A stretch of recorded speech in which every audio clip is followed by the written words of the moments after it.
कांग्रेस और खास तौर पर कांग्रेस के पूर्व अध्यक्ष रहे राहुल गांधी मोदी सरकार पर अदानी मुद्दे पर हावी हैं। संसद से लेकर सोशल मीडिया तक वो हर दिन सरकार से सवाल पूछ रहे हैं। लेकिन अब इसी मुद्दे पर कांग्रेस के साथी भी उनके साथ खड़े नजर नहीं आ रहे हैं।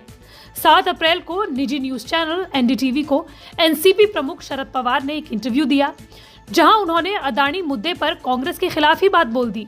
एनडीटीवी को दिए इंटरव्यू में शरद पवार ने अदानी को क्लीन चिट दे दी और कांग्रेस की अदानी पर जेपीसी की मांग को ही अनुचित बता दिया। शरद पवार ने कहा कि अदानी मुद्दे पर जेपीसी यानी संयुक्त संसदीय समिति में सत्ताधारी दल का बहुमत होता है, इसलिए वैसे भी सच्चाई सामने नहीं आ सकती, जबकि सुप्रीम कोर्ट की बनाई कमेटी से सच के सामने आने की संभावनाएं ज्यादा हैं।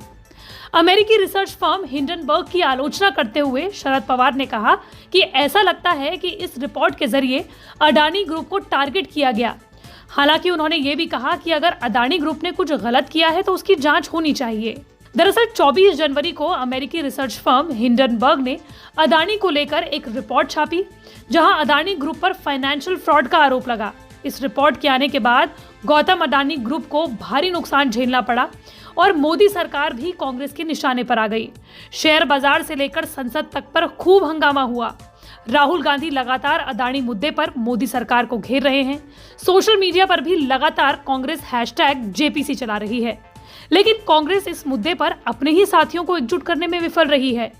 यही वजह है कि एनसीपी प्रमुख शरद पवार ने कांग्रेस की जेपीसी की मांग के खिलाफ बयान दे दिया।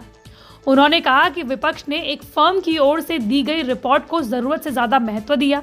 इस फर्म का बैकग्राउंड किसी को नहीं पता, हमने हिंडनबर्ग का नाम भी नहीं सुना है। ऐसा लगता है कि इस मामले में इंडस्ट्रियल ग्रुप को टारगेट किया गया। विपक्ष की जेपीसी की मांग को लेकर शरद पवार ने कहा कि जेपीसी अपॉइंट करने से मामला सुलझेगा नहीं, सुप्रीम कोर्ट की कमेटी से सच्चाई देश के सामने आएगी।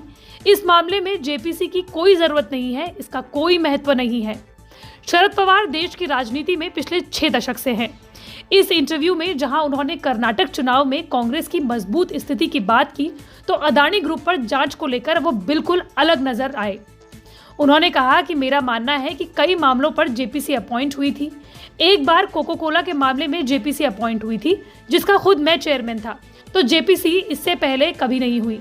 ऐसा नहीं है, जेपीसी की डिमांड गलत नहीं होती, लेकिन जेपीसी की डिमांड क्यों की गई? जेपीसी की डिमांड इसलिए की क्योंकि किसी इंडस्ट्रियल ऑर्गेनाइजेशन की जांच होने की जरूरत है। जेपीसी को इस मामले में उचित नहीं करार देते हुए शरद पवार ने यह भी कहा कि जांच करने के लिए डिमांड होने के बाद सुप्रीम कोर्ट ने पहल कर रिटायर्ड सुप्रीम कोर्ट के जजेस, एक्सपर्ट प्रशासकों, एक्सपर्ट इकोनॉमिस्ट की टीम को गाइडलाइन भेजी, समय दिया और जांच करने के लिए कहा।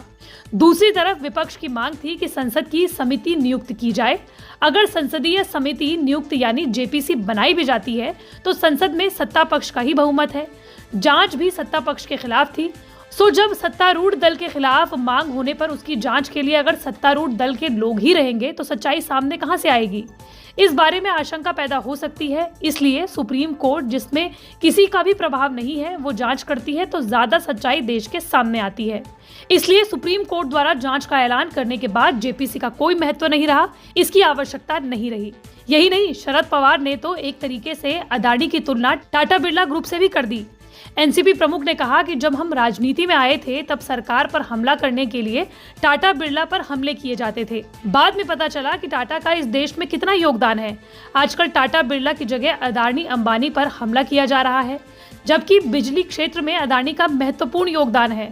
उनका कहना था कि आज पेट्रोकेमिकल सेक्टर में अंबानी का योगदान है। देश में उनकी आवश्यकता है या नहीं? बिजली के क्षेत्र में अडानी का योगदान है। आज बिजली की आवश्यकता देश में है या नहीं?